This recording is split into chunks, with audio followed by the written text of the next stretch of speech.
La vitre a volé en éclats avant que j'entende le coup de feu. J'essuyais le bord en acajou du Vespers. Je regardais le liquide ambré s'étaler sur le bois comme du miel renversé. C'est là que la vitrine a explosé vers l'intérieur. Le quartet de jazz s'est arrêté en pleine note. Quelqu'un a hurlé. Mon corps a réagi par instinct. Je me suis laissé tomber derrière le comptoir alors que d'autres tirs déchiraient l'air. Des tirs délibérés, calculés. Pas la rafale désordonnée d'amateurs. Mon cœur cognait contre mes côtes. L'odeur de la poudre à canon se mélangeait à celle d'une eau de Cologne de luxe et à l'odeur âcre de la sueur de peur. Personne ne bouge. La voix a tranché le chaos comme une lame dans la soie. Grave, contrôlée, familière d'une manière qui m'a tordu l'estomac, même si je ne l'avais jamais entendue. J'ai collé mon dos contre les placards de bas. Le verre crissait sous mes genoux. J'essayais de me souvenir comment respirer. À travers l'espace entre des bouteilles, je pouvais voir des chaussures noires vernies se déplacer sur le sol. 3 paires, peut-être 4. Le genre de chaussures qui coûtent plus cher que mon loyer mensuel. Nous cherchons quelqu'un, a continué la voix. Elle était plus proche maintenant. Jeune femme, fin de la vingtaine, cheveux bruns, elle travaille ici. Mon sang s'est glacé. Le propriétaire, Marcus, a bafouillé quelque chose sur la vie privée des employés et le droit du travail. J'ai entendu le bruit sourd d'un impact, puis son corps s'effondrer sur le sol. Laissez-moi reformuler. Le ton de la voix n'avait pas changé, mais quelque chose en elle m'a donné la chair de poule. Où est Elena Vance? J'ai complètement arrêté de respirer. Ils connaissaient mon nom. Ces hommes, avec leurs chaussures de luxe et leur violence désinvolte, savaient exactement qui j'étais. Ça faisait 3 ans que j'étais barmaid au Vespers. Je préparais des cocktails, je souriais poliment, que je mémorisais les commandes des habitués. Et je rentrais seul dans mon studio à Bedstay. Je n'avais pas d'ennemis. Je n'avais pas de secret. La chose la plus dangereuse que j'avais faite récemment était de me disputer avec mon propriétaire à propos du radiateur cassé. Alors, pourquoi des hommes armés me cherchaient-ils? La réserve, a chuchoté quelqu'un. J'ai reconnu la voix de Tasha, fine de terreur. Elle est allée chercher plus de bidders. Au fond, des bruits de pas se sont dirigés vers le couloir menant à la réserve et à la cuisine. Mon pouls battait la chamade dans mes oreilles. La réserve n'avait qu'une seule sortie. Le quai de chargement qui donnait sur une ruelle. Une impasse qui se terminait par un mur de briques. Je l'avais utilisé une centaine de fois pour des pauses cigarettes que je ne prenais pas vraiment. Juste pour échapper au bruit et sentir l'air frais de la nuit. Il n'y avait aucune issue par là. J'ai légèrement bougé, mes muscles tétanisés. Mon coude a heurté une bouteille. Le son était faible, juste du verre contre du verre.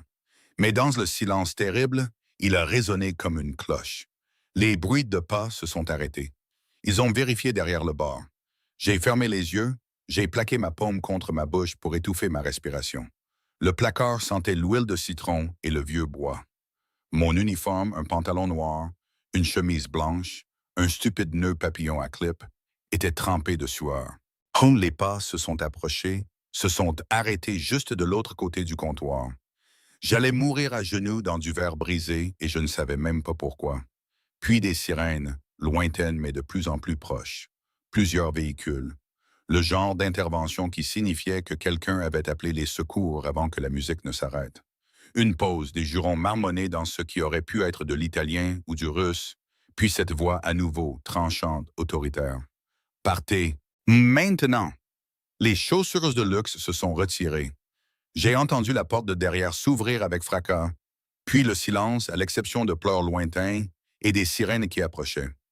Je suis resté figé derrière le bar pendant encore 30 secondes. Mes jambes étaient engourdies. Quand je me suis enfin décidé à bouger, j'ai dû retirer des fragments de verre de mes genoux. Du sang tachait mon pantalon. De petites blessures, rien de grave. Mais mes mains tremblaient si fort que je pouvais à peine me tenir debout. Elena. La voix de Marcus, pâteuse et douloureuse. Bon sang, tu es blessé? J'ai émergé de derrière le bar comme si je sortais d'une tombe. Le club ressemblait à une zone de guerre. Des tables renversées, du verre brisé partout. Le magnifique vitrail qui avait donné son nom aux Vespers n'était plus qu'un ensemble de dents acérées autour d'un cadre vide. Le piano du quartet avait des impacts de balles. Marcus tenait une serviette de bar contre son nez en sang. Tasha était assise par terre, le mascara striant de son visage. Les clients, peut-être 20 personnes venues pour la soirée jazz du jeudi, étaient regroupées près des murs, un état de choc. Je ne comprends pas, ai-je chuchoté. Je ne comprends pas. Pourquoi me cherchait-il? Marcus a ouvert la bouche, puis l'a refermée alors que la police envahissait les lieux par la fenêtre brisée. Les 2 heures suivantes ont été un brouillard, ou des questions auxquelles je ne pouvais pas répondre, des déclarations que je ne pouvais pas faire. Un inspecteur aux yeux bienveillants et à l'haleine de café me demandant si j'avais des ennemis, des ex-petites amies avec des casiers judiciaires, des dettes de jeu, des liens avec la drogue. Non, non, non et non. Je n'étais personne. Je servais des verres. Je rentrais chez moi. Je lisais des livres et regardais des émissions de cuisine. Je menais la vie la plus tranquille imaginable. Quelqu'un pense que vous avez vu quelque chose, a finalement dit l'inspecteur, ou entendu quelque chose, ou que vous avez quelque chose qu'ils veulent. Mais ce n'était pas le cas. Vraiment pas. Ils m'ont gardé jusqu'à presque 2 heures du matin, puis m'ont relâché avec une carte et l'instruction d'appeler si je me souvenais de quoi que ce soit d'autre. Une voiture de patrouille m'a proposé de me ramener chez moi. J'ai accepté parce que l'alternative était le métro, et je n'arrêtais pas de trembler. Mon immeuble était comme d'habitude. Façade en briques taguée de graffiti, interphone cassé, l'odeur de quelqu'un cuisinant du curry au 3e étage. Le policier a attendu que je sois à l'intérieur avant de repartir. J'ai monté les 4 étages avec des jambes en coton. J'ai tâtonné avec mes clés. Le néon du couloir bourdonnait et vacillait, projetant des ombres épileptiques. J'ai réussi à ouvrir ma porte et je suis entré. J'ai cherché l'interrupteur et une main s'est plaquée sur ma bouche.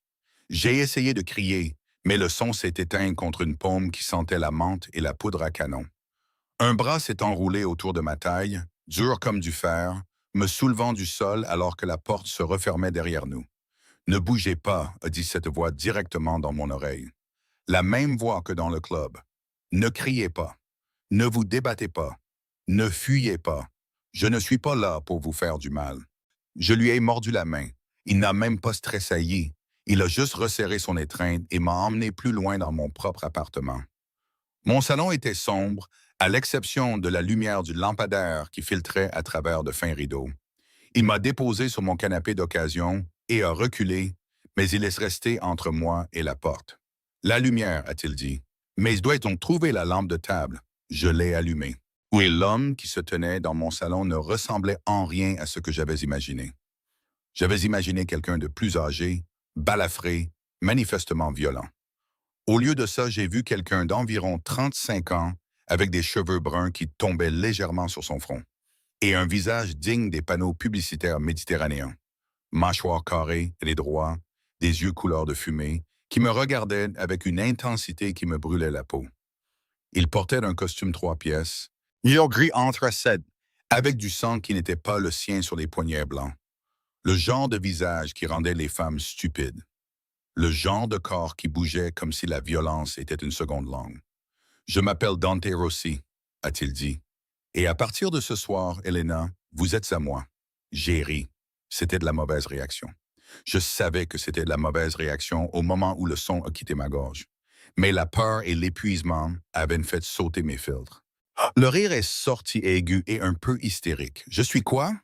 Dante Rossi n'a pas bougé, n'a pas souri.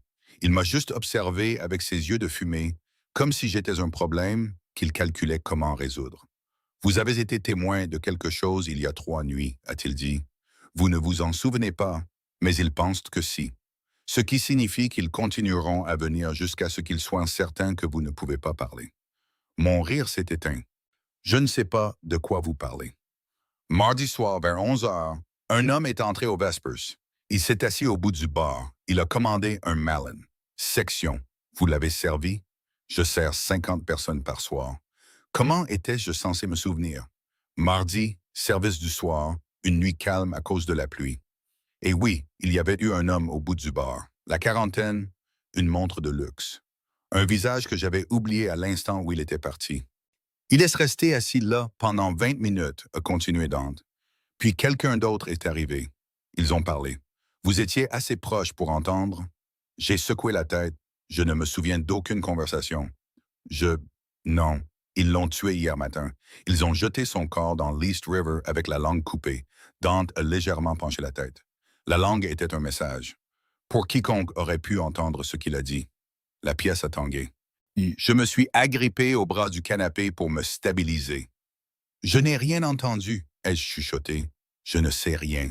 Je vous crois. Il l'a dit si simplement, comme si c'était un fait. Mais eux, non. Et même s'ils vous croyaient, vous restez un risque. La solution la plus intelligente est de vous éliminer de toute façon. Des larmes me brûlaient les yeux. Alors pourquoi êtes-vous ici? Est-ce ce qu'ils vous ont envoyé pour...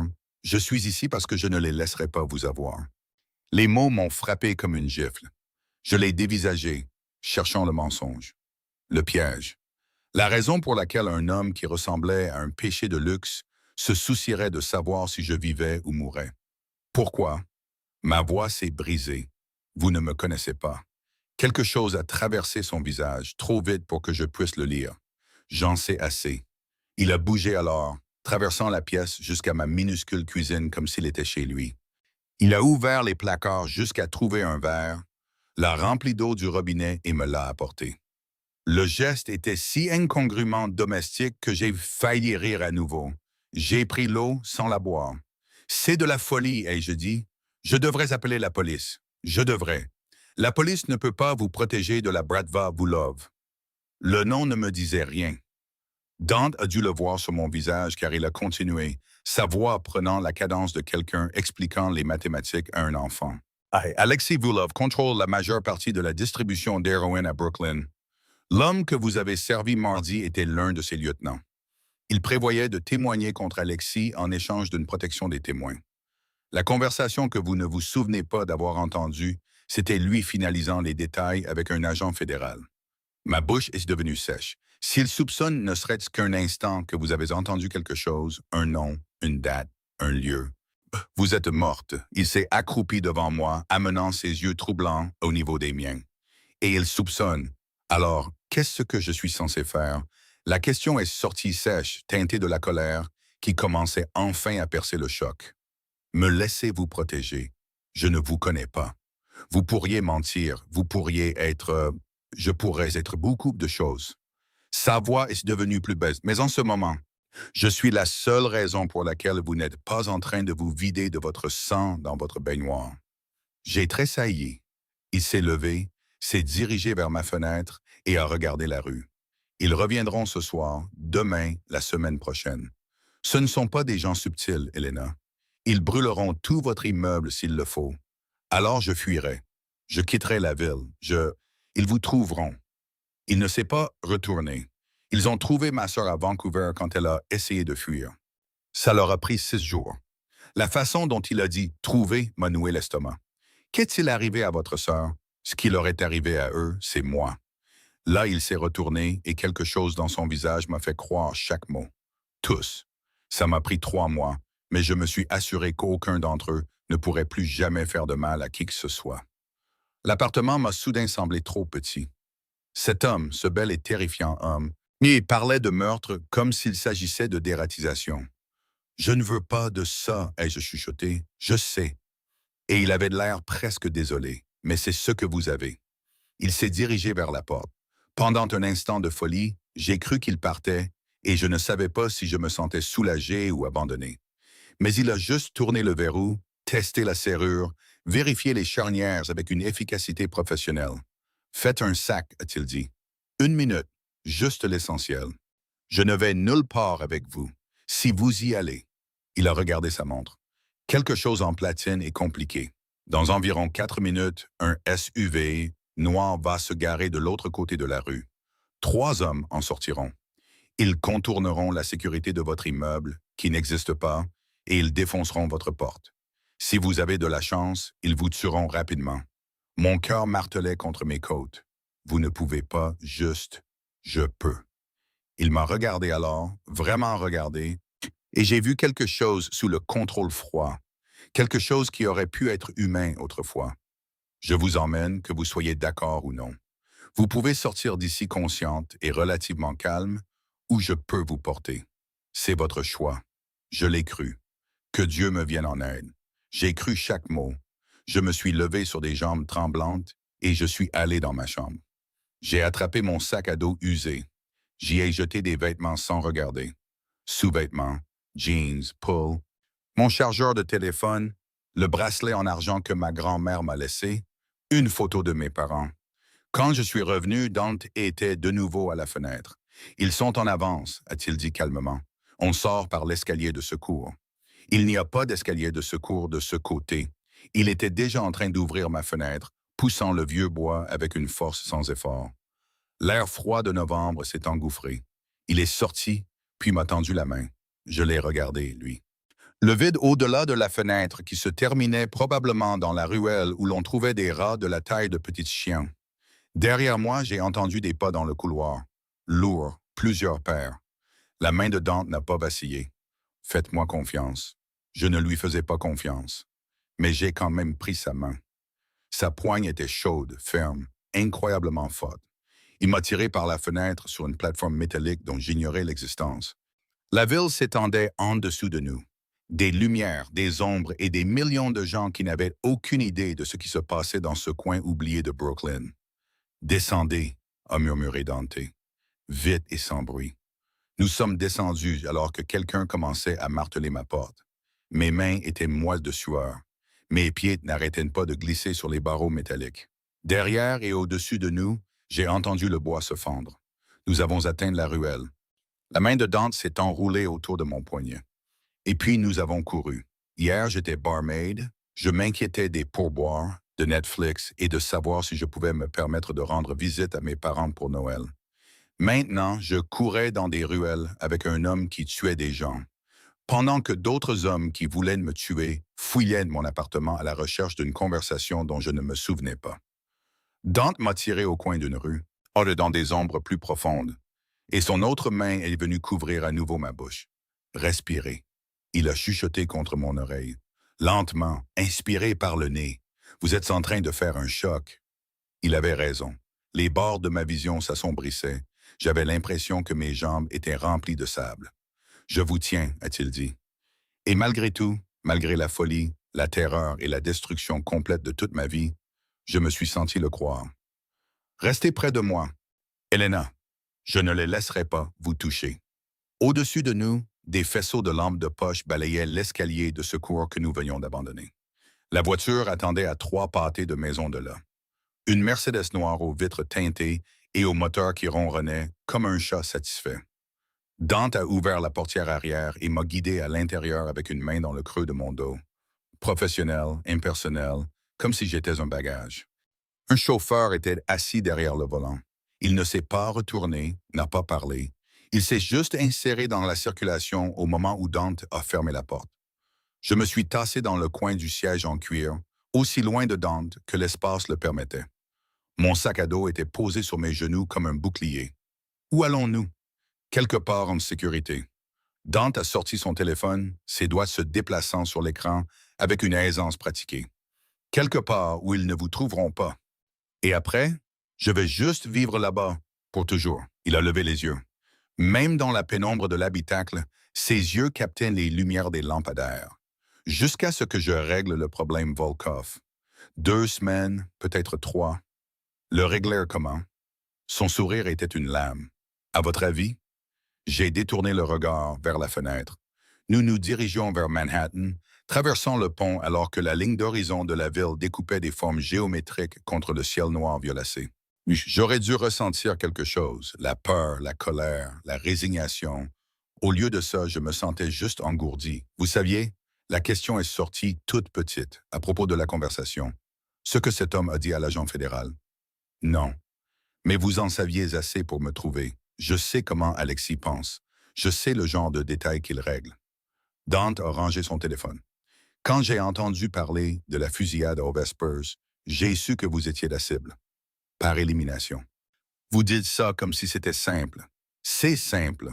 Vous étiez là. Vous auriez pu entendre quelque chose. Par conséquent, vous mourrez.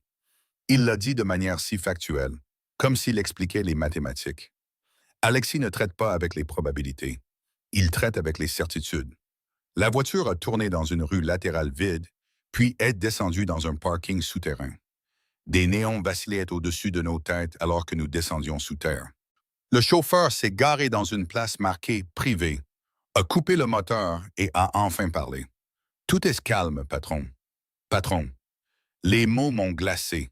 J'avais su que Dante était impliqué dans quelque chose de criminel. On ne parle pas de tuer des gens avec désinvolture, à moins que la violence ne soit votre langue maternelle. Mais entendre quelqu'un l'appeler patron est rendu la chose réelle d'une manière que rien d'autre n'avait fait. Qui êtes-vous? Ai-je demandé alors que nous sortions de la voiture. Vraiment? Dante a ajusté ses poignets, ceux avec le sang de quelqu'un d'autre, dessus. Est-ce que ça a de l'importance? Oui. Il m'a étudié pendant un long moment. La famille Rossi contrôle la plupart des intérêts commerciaux légitimes et semi-légitimes du sud de Manhattan. Importation, exportation, immobilier, construction. Nous maintenons certaines ententes avec les forces de l'ordre et les personnalités politiques. Votre mafia. Oh, nous préférons le terme de réseau d'affaires établi. Le coin de sa bouche s'est relevé. Mais oui, mafia. Il a dit ça comme s'il annonçait qu'il travaillait dans la comptabilité. Nous avons pris un ascenseur privé. Il s'ouvrait directement sur un appartement en attique qui coûtait probablement plus que ce que je gagnerais dans toute ma vie. Des baies vitrées allant du sol au plafond donnaient sur l'East River. Des meubles modernes dans les tons de noir et de gris. De l'or sur les murs qui semblait soit inestimable, soit d'une laideur criminelle. Je ne savais pas lequel. Vous resterez ici, a dit Dante, se déplaçant dans l'espace avec l'aisance du propriétaire. N'approchez pas des fenêtres. Ne passez pas d'appels téléphoniques. Ne contactez personne de votre vie d'avant.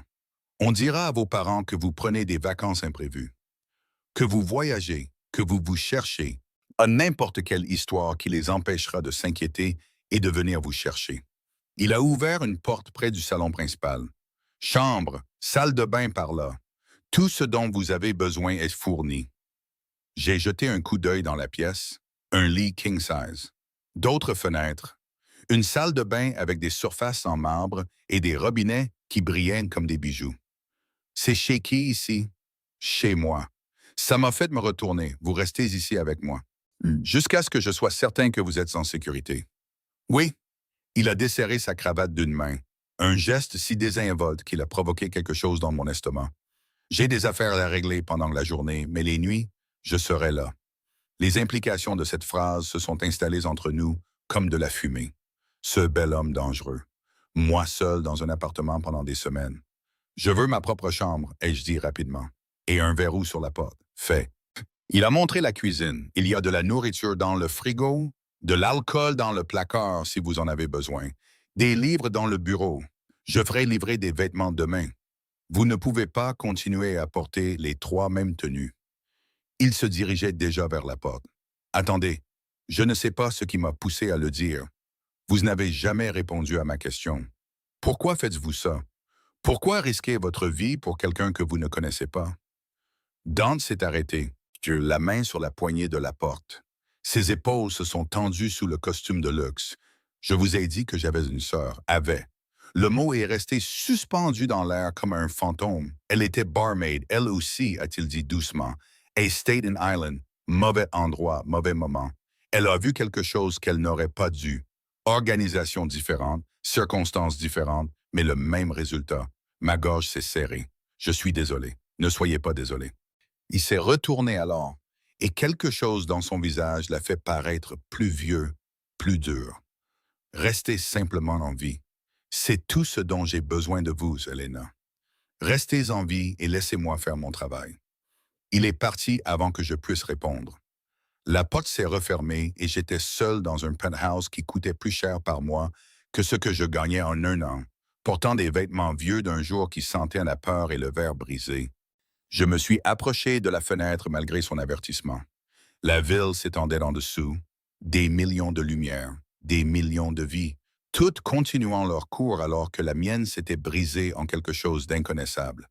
Qu'avais-je entendu mardi? J'ai pressé mes mains contre la vitre froide et j'ai essayé de me souvenir. L'homme au bout du bar, la quarantaine, quelconque. Il avait commandé un Macallan, sec, puis quelqu'un d'autre était arrivé. Plus jeune, nerveux, et portant un costume bon marché. Ils avaient parlé à voix basse. J'essuyais des verres, écoutant distraitement le quartet de jazz. Qu'avaient-ils dit? Jeudi, l'entrepôt sur Pearl. 3 témoins, mais un seul qui compte. Alexis ne s'y attendra jamais. J'avais pensé qu'il parlait d'affaires, d'une réunion, d'un accord. Le genre de conversation qui a lieu dans les bars tous les soirs. Mais il parlait de témoignages, de faire tomber un baron du crime, du genre de secrets qui font tuer les gens. Et j'avais été assez proche pour entendre chaque mot. Mon reflet me fixait depuis la fenêtre. Petite, ordinaire, quelconque. Elena Voss, qui n'avait jamais rien fait de remarquable de toute sa vie, dont la plus grande rébellion était de sécher la messe le dimanche, qui n'avait même jamais eu d'amende pour excès de vitesse. Maintenant, j'étais un détail à régler, un risque, une cible. Je me suis détourné de la fenêtre et j'ai exploré ma prison. La chambre était plus grande que tout mon studio. La salle de bain avait une douche avec 6 pommeaux différents et une pression d'eau qui pourrait probablement décaper de la peinture. Le lit était d'un confort obscène. Je me suis assise sur le bord, portant toujours mon manteau, serrant toujours mon sac à dos. Quelque part dans cette ville, des hommes planifiaient comment me tuer. Et la seule chose qui se dressait entre eux et le succès était un chef de la mafia qui ressemblait au péché et parlait de meurtre comme d'autres parlant de la météo. J'aurais dû être terrifié. Mais alors que je m'allongeais sur des draps qui coûtaient probablement plus cher que mon loyer mensuel, j'ai réalisé que je ressentais tout autre chose. En sécurité. Que Dieu me vienne en aide. Je me sentais en sécurité pour la première fois depuis que la vitre avait volé en éclats. Et ça me terrifiait plus que tout. Je me suis réveillé à l'odeur du café et au bruit de quelqu'un se déplaçant dans l'appartement. Pendant un instant béni, j'ai oublié où j'étais. J'ai cru être de retour dans mon studio, que tout ce cauchemar n'avait été qu'un rêve fiévreux provoqué par un mauvais plat à emporter. Puis j'ai ouvert les yeux et j'ai vu du marbre, de la soie et des baies vitrées. Et la réalité m'est revenue en pleine face. J'avais dormi dans mes vêtements. Ma bouche avait un goût de cuivre et de peur. Le réveil au chevet indiquait 7h43 du matin. La faible lumière du soleil de novembre filtrait par les fenêtres, et peignant tout en or et en gris. Je me suis assise lentement, mes muscles protestant. Mes genoux me faisaient encore mal là où je m'étais agenouillé sur le verre brisé. Quand j'ai émergé de la chambre, j'ai trouvé Dante au comptoir de la cuisine. Il s'était changé maintenant, portant un jean foncé et un pull noir qui faisait à ses épaules des choses qui auraient dû être illégales. Ses cheveux étaient humides. Il avait l'air plus jeune à la lumière du jour. Moins comme un méchant de film et plus comme quelqu'un qui aurait pu être avocat ou architecte dans une autre vie. Il a levé les yeux quand je me suis approché. Il y a du café et un petit déjeuner, si tu veux. J'ai versé du café dans une tasse qui coûtait probablement plus cher que mon téléphone. Je n'ai pas parlé. Je ne savais pas quoi dire à l'homme qui m'avait kidnappé pour me sauver la vie. Nous devons établir des règles, a dit Dante. Il a poussé une assiette vers moi. Des œufs brouillés, du pain grillé, des fruits que je ne pouvais pas me permettre avec mon salaire. Pour le temps que tu seras ici. Des règles. Ma voix est sortie rauque. Tu ne peux pas quitter l'appartement. Pas même pour mettre un pied dehors. Il a compté sur ses doigts comme s'il faisait un briefing. Pas d'appel téléphonique, sauf avec le téléphone prépayé que je te donnerai et seulement au numéro que j'approuve. Pas de réseaux sociaux. Pas de contact avec quiconque de ta vie d'avant. Donc je suis une prisonnière. Tu es protégée. Ses yeux ont rencontré les miens. Il y a une différence, vraiment? Oui, il a bu son propre café. Noir, sans sucre. Une prisonnière veut partir. Toi, tu veux rester en vie. Je détestais qu'il ait raison. Combien de temps, ai-je demandé? Je te l'ai dit, 2 semaines, peut-être 3, jusqu'à ce que je neutralise la menace. Neutraliser, j'ai ri amèrement. Tu veux dire tuer? Je veux dire supprimer la raison pour laquelle ils veulent ta mort. Et il a posé sa tasse. Alex Ivulov prépare quelque chose. Une grosse livraison, probablement. Quelque chose d'assez gros pour qu'il soit prêt à éliminer quiconque aurait pu entendre des détails. Une fois que j'aurai perturbé cette opération, tu deviendras sans importance pour lui. Et tu peux faire ça. Perturber une opération de drogue majeure. Son sourire était froid. Elena, je peux faire des choses qui te donneraient des cauchemars. Perturber une livraison, c'est une journée de travail pour moi. Oh, cette confiance désinvolte aurait dû m'effrayer. Au lieu de ça, elle a envoyé une chaleur étrange dans ma poitrine. Je me suis forcé à manger. Les œufs étaient parfaits, moelleux, assaisonnés juste comme il faut. Tu cuisines toujours pour tes captives? Seulement celles que j'essaie de garder en vie. Il a regardé sa montre. J'ai des réunions jusqu'à tard ce soir. N'ouvre la porte à ma personne. Il y a un bouton d'urgence dans chaque pièce, rouge monté à côté des interrupteurs. Appuie dessus si quelque chose te semble anormal. Qu'est-ce qui se passe si j'appuie? Des hommes armés arrivent en moins de 3 minutes. Bon sang. Dante s'est levé, attrapant une veste en cuir sur le dossier d'une chaise. Lise. Regarde la télé. Le bureau a des livres. Il y a un ordinateur portable. Il est propre. Impossible à tracer. Mais n'accède pas à tes anciens comptes. Et si je m'ennuie? Il a fait une pause à la porte. Sois créative. Puis il est parti et j'étais de nouveau seul. Le premier jour s'est écoulé comme un animal blessé. J'ai exploré l'appartement, trouvé le bureau qu'il avait mentionné. Des étagères du sol au plafond remplies de tout, de la philosophie au thriller. Un bureau avec un ordinateur portable et des câbles de chargement, des fenêtres donnant sur la rivière. J'ai trouvé les boutons d'urgence.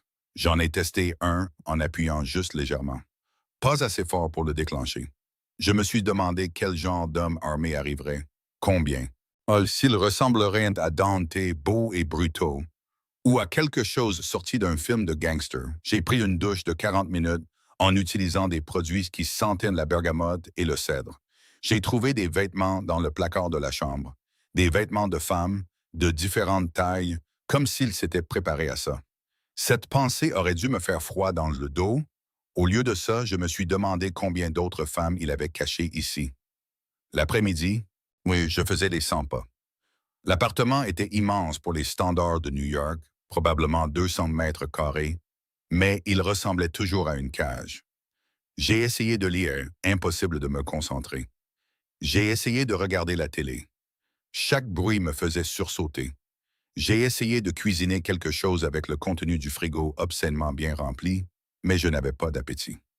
À 18 heures, mais je regardais par les fenêtres les lumières de la ville s'allumer de l'autre côté de la rivière. Je me demandais si mes parents avaient déjà appelé mon appartement, si Marcus avait fermé le Vespers ou essayé de rouvrir, si Tasha allait bien, si quelqu'un avait même remarqué que j'avais disparu. La porte s'est ouverte à 21h47. J'ai sursauté, le cœur me montant à la gorge avant de reconnaître la silhouette de Dante. Il avait l'air fatigué, il y avait du sang sur ses jointures. « Tu es blessé, ai-je dit avant de pouvoir me retenir. Il a regardé ses mains comme s'il avait oublié le sang. Ce n'est pas le mien. J'aurais dû laisser tomber. J'aurais dû retourner dans ma chambre et fermer la porte à clé. Au lieu de ça, je me suis entendu dire « Laisse-moi nettoyer ça. » Les sourcils de Dante se sont légèrement haussés. « Tu n'es pas obligé, je sais. » Je suis allé à la cuisine. J'ai trouvé la trousse de premier secours sous l'évier. Parce que bien sûr, il y avait une trousse de premier secours sous l'évier. « Assieds-toi. » Il s'est assis. J'ai pris sa main. Sa peau était chaude. Les jointures étaient ouvertes et enflées. J'ai nettoyé le sang avec des lingettes antiseptiques en essayant de ne pas penser au visage qu'il avait frappé. Ses doigts sont légèrement tressaillis quand l'antiseptique a piqué, mais il n'a pas retiré sa main. « Tu ne devrais pas avoir à voir ça. » A-t-il dit doucement. « Voir quoi? » « Du sang. Je suis barmaid. J'ai séparé pas mal de bagarres. Ce n'est pas la même chose. » Non. J'ai enroulé de la gaïza autour de ses jointures avec des mains qui avaient enfin cessé de trembler. Ce n'est pas pareil. Nous sommes restés assis en silence. J'ai fini de panser sa main droite. Je suis passé à la gauche. Son regard pesait sur mon visage, mais je n'ai pas levé les yeux.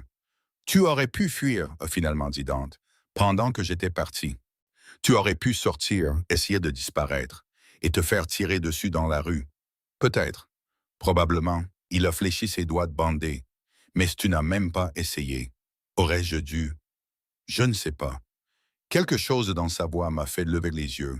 Ses yeux couleur de fumée étaient plus sombres dans la pénombre, m'étudiant comme si j'étais une énigme. La plupart des gens l'auraient fait. Je ne suis pas comme la plupart des gens.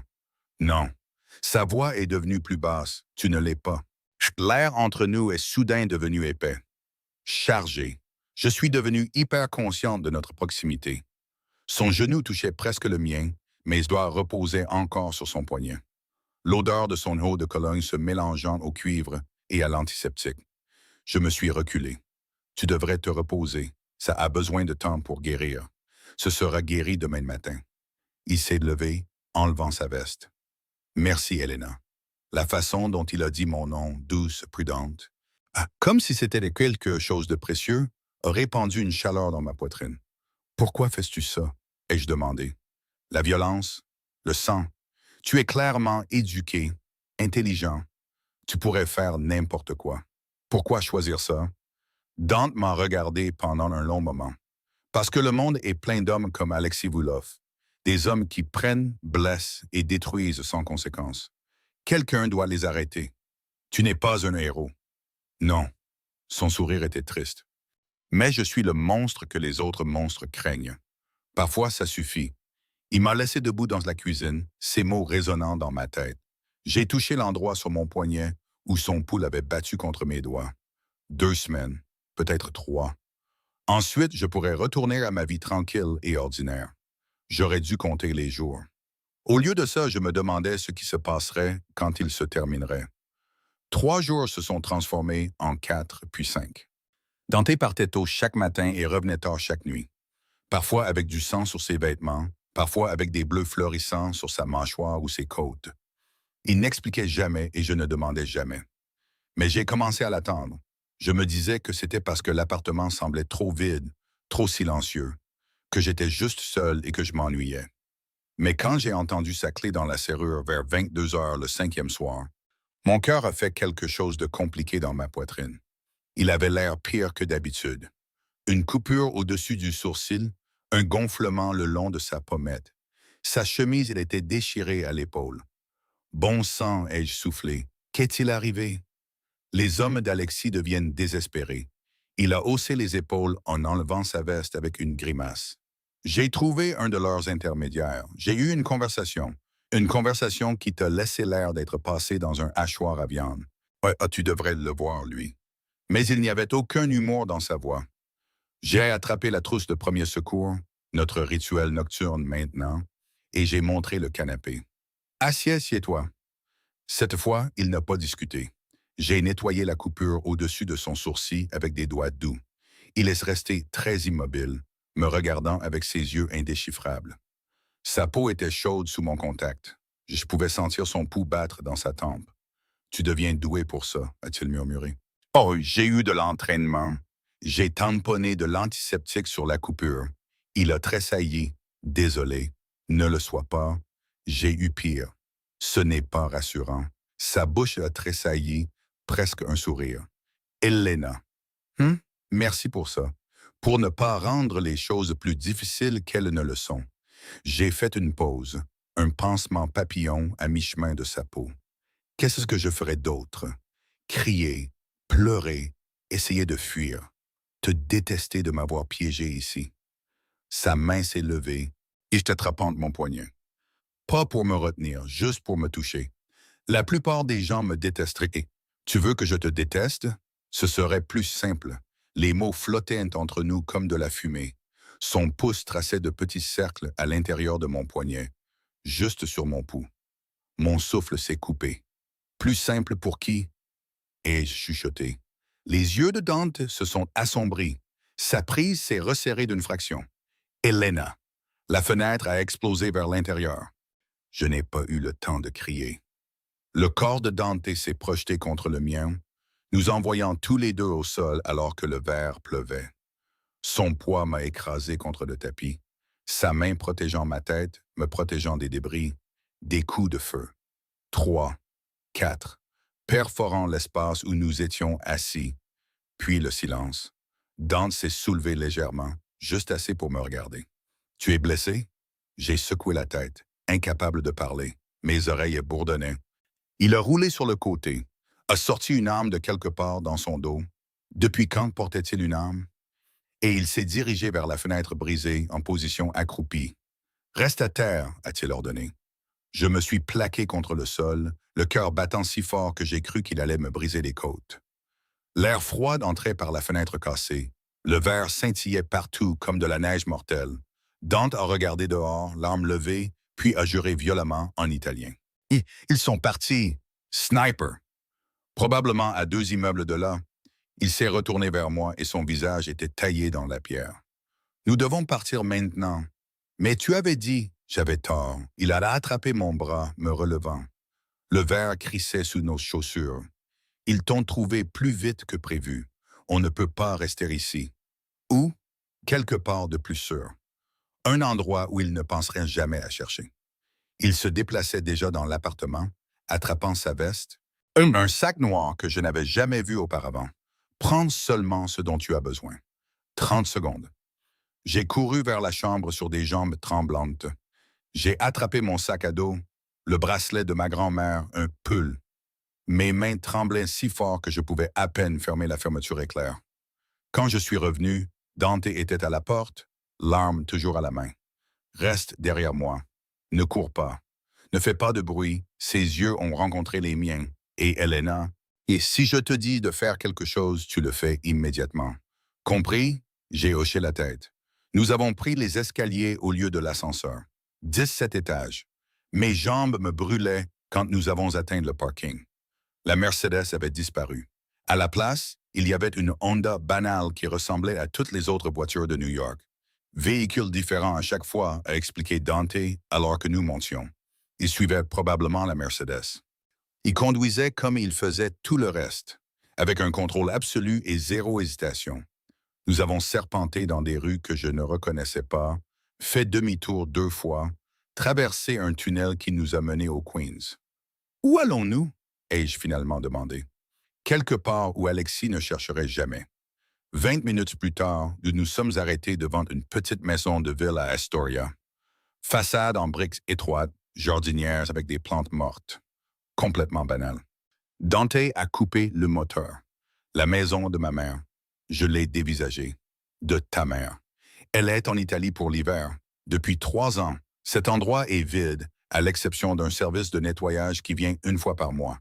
Il a attrapé le sac noir. Personne dans l'organisation n'est au courant. Pas même mon second. C'est l'endroit le plus sûr de la ville. Nous sommes entrés par la porte de derrière. À l'intérieur, la maison sentait la lavande et la poussière. Des meubles recouverts de draps blancs. Des photos sur les murs de gens que je ne connaissais pas. Mais j'ai reconnu Dante sur plusieurs d'entre elles. Plus jeune, souriant d'une manière que je n'avais jamais vue. La chambre à l'étage est à toi, a-t-il dit. Je prendrai le canapé.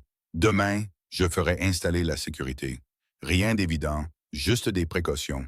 J'aurais dû monter. J'aurais dû m'enfermer dans la chambre et essayer de digérer ce qui venait de se passer. Au lieu de ça, je me suis retourné contre lui. Ils ont failli nous tuer. Oui, ils ont tiré à travers ta fenêtre. Oui. Et s'ils avaient mieux visé? Et si, ma voix s'est brisée, tu aurais pu mourir à cause de moi. Dante a posé le sac, s'est approché de moi avec cette grâce prédatrice. Je n'allais pas laisser ça arriver. Tu ne peux pas le savoir. Tu ne peux pas. Il a pris mon visage entre ses mains. Le geste était si inattendu, si doux comparé à tout le reste chez lui que je me suis figé. Écoute-moi, a-t-il dit, la voix basse et intense. J'ai protégé des gens contre des monstres toute ma vie d'adulte. J'ai affronté des hommes de main de la Bratva, des assassins Yakuza, des sicarios de cartel. Je me suis retrouvé dans des situations où j'aurais dû mourir une 12aine de fois, et je suis toujours là. Tu sais pourquoi? J'ai secoué la tête muette, parce que je suis très, très doué pour garder les gens en vie quand d'autres veulent leur mort. Ses pouces ont caressé mes pommettes. Ils ne te toucheront pas, Elena. Pas tant que je respirerai. Pourquoi t'en soucies-tu? La question m'a échappé. Ta sœur, je suis désolé pour ce qui lui est arrivé. Vraiment. Mais je ne suis pas elle. Je suis juste une barmaid quelconque qui a entendu quelque chose qu'elle n'aurait pas dû. Pourquoi risquer ta vie pour ça? Quelque chose a vacillé dans ses yeux. Quelque chose qui ressemblait presque à de la douleur. Parce que tu mérites de vivre, a-t-il dit simplement. Parce que tu sers des verres, tu souris à des inconnus et tu mènes une vie tranquille. Et les hommes comme Alexis n'ont pas le droit de te prendre ça. Parce que si je les laisse gagner, si je les laisse tuer une autre personne innocente, alors je ne vaux pas mieux qu'eux. Ses mains étaient toujours sur mon visage. Je pouvais sentir son pouls dans le bout de ses doigts. Et parce que, a-t-il continué, la voix tombant presque à un murmure, te regarder ne fait pas mal. Ouais, et peu de choses dans ce monde peuvent en dire autant. J'ai arrêté de respirer. Nous étions là dans le salon poussiéreux de sa mère, entourés de meubles couverts et de vieilles photos, et quelque chose a bougé entre nous. comme des plaques continentales se déplaçant sous la terre. Dante, ai-je chuchoté, va te coucher, Helena. Il a baissé les mains, a reculé. Avant que je fasse quelque chose que nous regretterons tous les deux. J'y suis allé, mais je n'ai pas dormi. Je me suis réveillé au son de la voix de Dante. C'était à peine l'aube. Une lumière grise filtrait à travers des rideaux inconnus. Je me suis assise dans le lit qui avait été celui de sa mère en écoutant. Il était dans la cuisine en bas, parlant d'un italien rapide. Son ton était sec, contrôlé, mais j'ai perçu une pointe de violence en dessous. J'ai rampé jusqu'en haut des escaliers, portant toujours le t-shirt et le pantalon de survêtement empruntés dans lesquels j'avais dormi. Mais peu importe ce que ça coûte, trouvez où ils préparent leur coup. Je veux les lieux, le personnel, tout. Une pause. Non, pas les autorités. C'est une affaire de famille, du genre mafieux. J'aurais dû retourner me coucher, lui laisser son intimité. Mais au lieu de ça, j'ai descendu les escaliers lentement, en évitant la troisième marche qui craquait. Dante se tenait au comptoir de la cuisine, le téléphone collé à l'oreille, ne portant qu'un jean et un maillot de corps blanc qui révélait toute l'étendue des ecchymoses sur ses côtes, marbrées de violet et de jaune. Ça avait de l'air atroce. Ses yeux se sont posés sur moi. Il a dit autre chose en italien, puis a mis fin à l'appel. Désolé, ai-je dit. Je ne voulais pas interrompre. Tu n'as pas interrompu. Il a posé le téléphone. Café. C'est devenu notre rituel matinal. Café dans la cuisine de sa mère pendant que la ville se réveillait autour de nous. Il le faisait fort, royal à l'italienne. Je le buvais avec trop de lait, et il ne commentait jamais. Tu travailles toujours si tôt? Ai-je demandé. Je ne dors plus vraiment.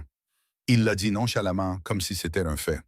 Plus depuis des années, depuis ta sœur, sa mâchoire s'est crispée, entre autres choses. Je voulais en savoir plus. Je voulais comprendre l'homme qui avait bouleversé toute ma vie pour la sauver. Mais son téléphone a de nouveau vibré, un texto cette fois. Il y a jeté un coup d'œil, a froncé les sourcils. Je dois sortir pour quelques heures. J'ai rendez-vous avec un de mes informateurs. Il a vidé son café. N'ouvre pas la porte. Ne sors pas. Il y a de la nourriture dans le frigo. Des livres dans le salon. Les mêmes règles qu'avant. Dante, il s'est arrêté à mi-chemin des escaliers. Fais attention, ai-je terminé. Quelque chose dans son expression s'est adouci. Toujours. Il est parti.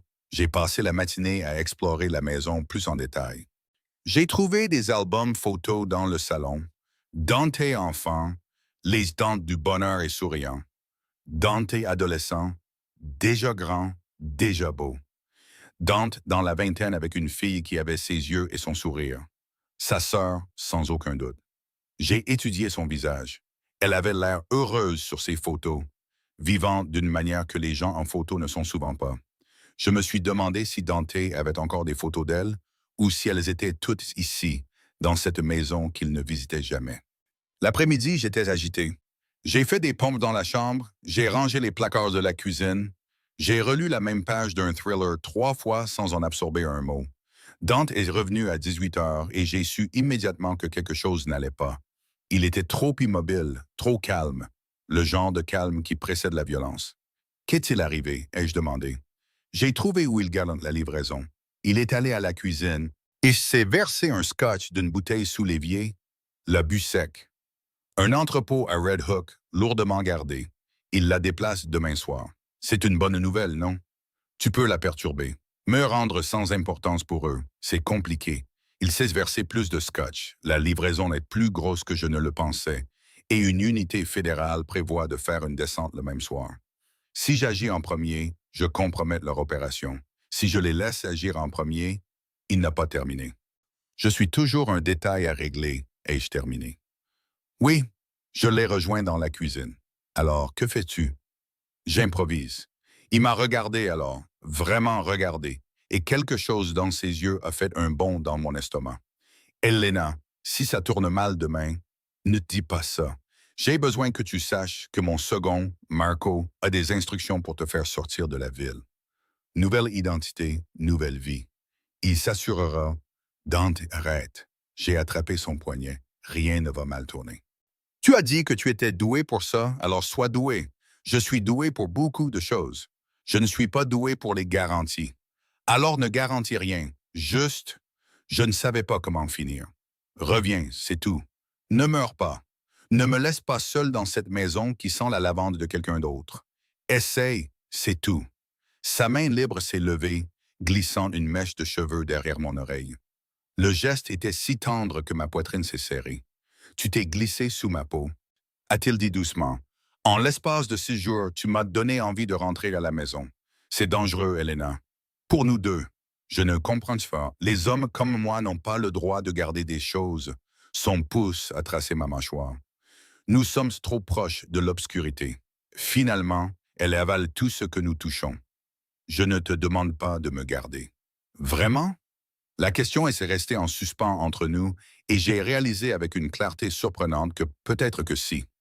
Peut-être qu'autour d'un café de premiers secours et de conversations tranquilles dans le noir, j'avais commencé à imaginer un monde où ce n'était pas temporaire, où le danger passait et où je ne retournais pas simplement à mon studio et à ma vieille vie, où je restais. Je devrais aller me coucher, ai-je chuchoté. Tu as une grosse journée demain. Mais je n'ai pas bougé, et lui non plus. Sa main a glissé dans mes cheveux, berçant l'arrière de ma tête. Si je t'embrassais maintenant, est-ce que tu m'arrêterais? Mon cœur martelait contre mes côtes. Je ne sais pas. Ce n'est pas un non. Ce n'est pas un oui non plus. J'en suis conscient. Mais il s'est penché plus près quand même, son souffle effleurant mes lèvres. Dis-moi d'arrêter, Elena. Dis-moi que c'est mal et stupide, et que nous savons tous les deux que ce n'est pas une bonne idée. C'est mal et stupide, et nous savons tous les deux que ce n'est pas une bonne idée. Je sais. Son front a touché le mien. Mais je vais t'embrasser quand même. Et si tu veux que j'arrête, tu dois le dire maintenant. Je ne l'ai pas dit. Sa bouche a trouvé la mienne. Douce au début, interrogative. J'ai répondu en agrippant sa chemise, en le tirant plus près. Il a fait un son grave dans sa gorge et le baiser s'est approfondi, devenant affamé. Il avait le goût du scotch, du danger et des mauvaises décisions. Ses mains étaient dans mes cheveux, sur ma taille, brûlant à travers le tissu fin de mes vêtements empruntés. On m'avait déjà embrassé avant. Des baisers maladroits après des rendez-vous, des erreurs d'ivresse à l'université. Mais rien de tel, rien qui donnait l'impression de tomber et de voler en même temps. Quand nous nous sommes finalement séparés, nous étions tous les deux essoufflés. C'était, ai-je commencé? Une erreur, a-t-il terminé, mais il ne m'a pas lâché. Probablement. Certainement. Son pouce a effleuré mes lèvres gonflées. Je vais te faire tuer si je ne fais pas attention. Oh, tu es littéralement en train de me maintenir en vie et de devenir ton plus grand risque. Il a reculé, a passé une main dans ses cheveux. Ça ne peut pas se reproduire, Elena. Pas tant que tu ne seras pas en sécurité. Pas tant que je ne saurai pas. J'ai compris la logique, mais ça n'a pas empêché la douleur dans ma poitrine. Demain soir, a-t-il dit, après que je me sois occupé de l'entrepôt, après que tu ne sois plus en danger, alors nous pourrons parler de ça, de ce qui se passera ensuite. Et s'il n'y a pas de suite, ses yeux se sont assombris. Il y en aura une. Je m'en assurerai. Il m'a laissé debout dans la cuisine, mes lèvres encore picotantes, mon cœur faisant des acrobaties. Demain soir, un jour de plus. Ensuite, soit je serai libre, soit je serai morte. Ou Dante serait celui qui ne rentrerait pas à la maison. J'ai touché ma bouche là où la sienne avait été. S'il te plaît, rentre à la maison, ai-je pensé. S'il te plaît, ne me force pas à trouver comment vivre dans un monde où tu n'existes pas. Mais je ne l'ai pas dit à voix haute. Certaines confessions étaient trop dangereuses, même dans l'obscurité. Dante est parti au crépuscule. Il portait du noir de la tête aux pieds, pantalon tactique, t-shirt à manches longues, bottes conçues pour le silence. Son arme était dans un étui à sa hanche et il portait un deuxième sac noir sur lequel j'avais appris à ne pas poser de questions. « Marco sera là dans 1 heure », a-t-il dit à la porte. « Il apporte le dîner et reste jusqu'à mon retour. Ne discute pas. » Je n'allais pas le faire. L'idée d'être seul dans cette maison pendant que Dante entrait dans un entrepôt rempli d'hommes armés me nouait l'estomac. « Sois prudent, ai-je dit à la place. Reviens. » Il a pris mon visage dans une main, son nouveau geste préféré. « Compte dessus. » Puis il est parti, me laissant avec rien d'autre que le silence et une imagination terrible. Marco est arrivé exactement 60 minutes plus tard. Il était plus petit que Dante, plus trapu, avec des tempes grisonnantes et des yeux bienveillants qui ne correspondaient pas à ses jointures balafrées. Il a apporté de la nourriture thaïlandaise et l'a posée sur la table de la cuisine, comme si nous allions avoir un dîner normal. Dante dit que tu gères bien la situation. Marco a dit en servant du pad thai dans des assiettes en carton. Je gère cette situation en étant terrifié. C'est ça, bien géré. Il a poussé une assiette vers moi. La plupart des gens s'effondrent. Toi, tu es encore fonctionnel. Ça compte pour quelque chose. J'ai picoré les nouilles. Depuis combien de temps me le connais-tu? 15 ans. Depuis qu'il était à peine plus qu'un gamin essayant de faire ses preuves auprès de son père. L'expression de Marco s'est adoucie. C'est un homme bien, Elena. Je sais que ce qu'il fait ne ressemble pas à de la bonté, mais il a des limites, des règles. Il ne franchira pas certaines frontières, même quand ce serait plus facile. Comme quoi, ne jamais blesser de civils, ne jamais toucher aux enfants, ne jamais laisser ces hommes trafiquer quoi que ce soit qui exploite les désespérés. Pas de drogue dure dans les quartiers pauvres, pas de prostitution, pas de prêts usuraires. La famille Rossi a toujours été différente de ce point de vue. Il a rencontré mes yeux. C'est pour ça que les autres organisations le détestent. Il leur donne une mauvaise image en comparaison. J'ai pensé aux mains de Dante, à la douceur avec laquelle elles avaient touché mon visage, à la violence avec laquelle elles avaient été ouvertes et ensanglantées. Deux facettes de la même personne. Il m'a parlé de sa sœur, et je dis doucement. La mâchoire de Marco s'est crispée. Lucia, c'était son nom. Une fille adorable. Trop adorable pour ce monde. Il a posé sa fourchette. Quand ils l'ont trouvé, Dante a changé. Il est devenu plus dur, plus froid, plus efficace. Il a construit des murs si hauts que même les gens qui l'aimaient ne pouvaient pas les escalader. Mais il me protège. Pourquoi? Qu'est-ce qui me rend différente? Tu devras lui demander toi-même. Mais Marco a souri légèrement. Bien que j'aie mes théories, nous avons mangé en silence. Je ne pouvais rien goûter. Chaque minute semblait durer 1 heure. Vers 21 heures, le téléphone de Marco a vibré. Il a vérifié, a froncé les sourcils. Quoi? Ai-je demandé. Dante est entré en action. L'unité fédérale vient d'avancer son calendrier. Il doit agir maintenant ou risquer de te laisser exposer. Mon sang s'est glacé. C'est mauvais? Ce n'est pas idéal. Ce qui voulait dire oui. 22 heures sont passées. 23 heures. Minuit. Marco a fait du café et vérifié son téléphone de manière obsessionnelle. A fait les 100 pas dans ce salon avec une arme que je n'avais pas réalisé qu'il portait. À minuit 47, son téléphone a sonné. J'ai observé son visage pendant qu'il répondait. J'ai vu la couleur quitter ses joues. Où, a-t-il dit? Puis à quel point? Puis je l'amène. Ne discute pas. Il a mis fin à l'appel et m'a regardé. Nous devons y aller maintenant. Qu'est-il arrivé? Est-ce que Dante, il est en vie, à peine? Marco se dirigeait déjà vers la porte. Il y a eu une fusillade. Les hommes de Volkov attendaient. Dante a été touché 2 fois. Mes hommes l'ont sorti, mais il a besoin d'un hôpital et refuse d'y aller tant qu'il ne te sait pas en sécurité. Le monde a basculé, touché 2 fois. Elena, j'ai besoin que tu bouges, tout de suite. J'ai attrapé mon sac à dos en pilote automatique et je l'ai suivi jusqu'à la voiture. Le trajet a duré 15 minutes, qui ont semblé durer 15 heures. Nous nous sommes arrêtés devant un entrepôt dans une zone industrielle que je ne reconnaissais pas. Marco m'a conduite à l'intérieur par une porte latérale. L'odeur m'a frappé en premier. Sang, poudre à canon et sueur de peur. Puis j'ai vu Dante. Il était par terre, adossé au mur, sa chemise noire trempée de sang. Trop de sang. Son visage était blanc comme du papier, ses lèvres bleutées. Un homme que je ne connaissais pas pressait de la coise contre son flanc. Une autre blessure saignait lentement de son épaule. « Tu l'as amené ici? » La voix de Dante était faible mais furieuse. « Je t'ai dit de la garder en sécurité, Pod. Tais-toi. » Ai-je dit en tombant à genoux à côté de lui. « Tais-toi et laisse-moi voir. » L'homme avec la gaze s'est écarté. J'ai pris le relais en appuyant fort. Dante a sifflé entre ses dents. « Tu as besoin d'un hôpital, ai-je dit. » Mes mains tremblaient. « Tu vas mourir si... » Je ne peux pas aller à l'hôpital. Ils signalent les blessures par balle. Les fédéraux m'arrêteront avant de me recoudre. Il a essayé de sourire. A échoué. De plus, ça a l'air pire que ça ne l'est. Tu as été touché 2 fois. Ou une seule fois. L'épaule, c'est une éraflure. Il a toussé et du sang a maculé ses lèvres. C'est le flanc, le problème.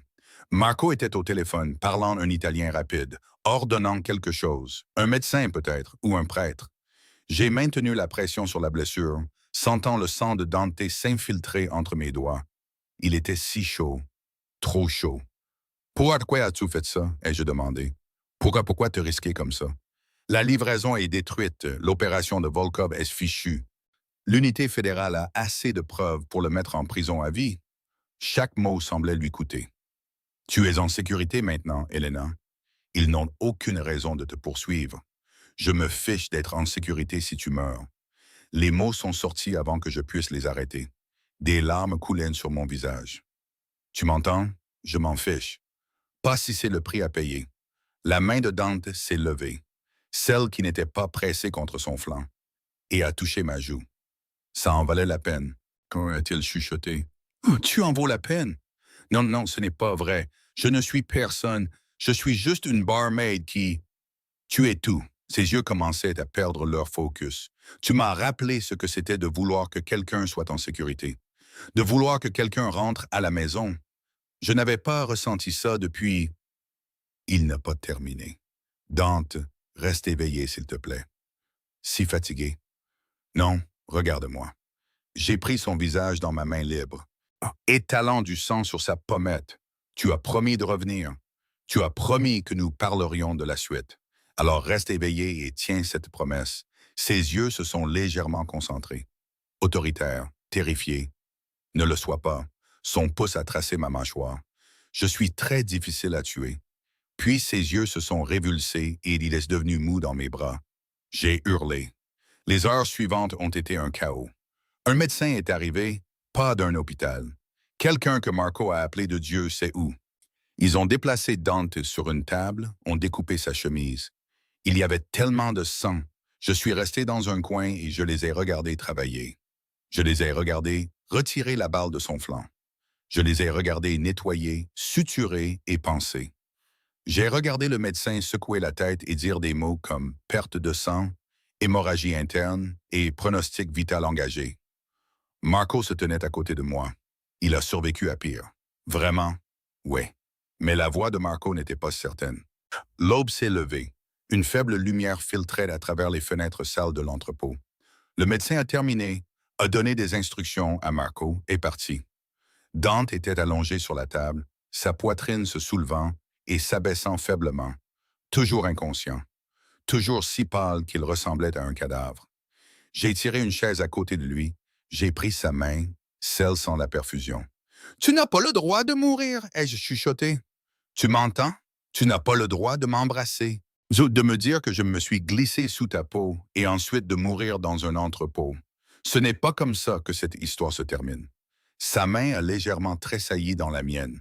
« J'ai besoin que tu te réveilles, » ai-je continué, « parce que j'ai des choses à te dire, des choses importantes, et tu vas écouter chaque mot. » Ses yeux ont bougé sous ses paupières closes. « Je ne vais nulle part, ai-je promis, pas tant que tu ne te réveilleras pas. Alors prends ton temps, guéri, mais n'ose pas me laisser seul ici. » Dehors, des sirènes hurlaient au loin.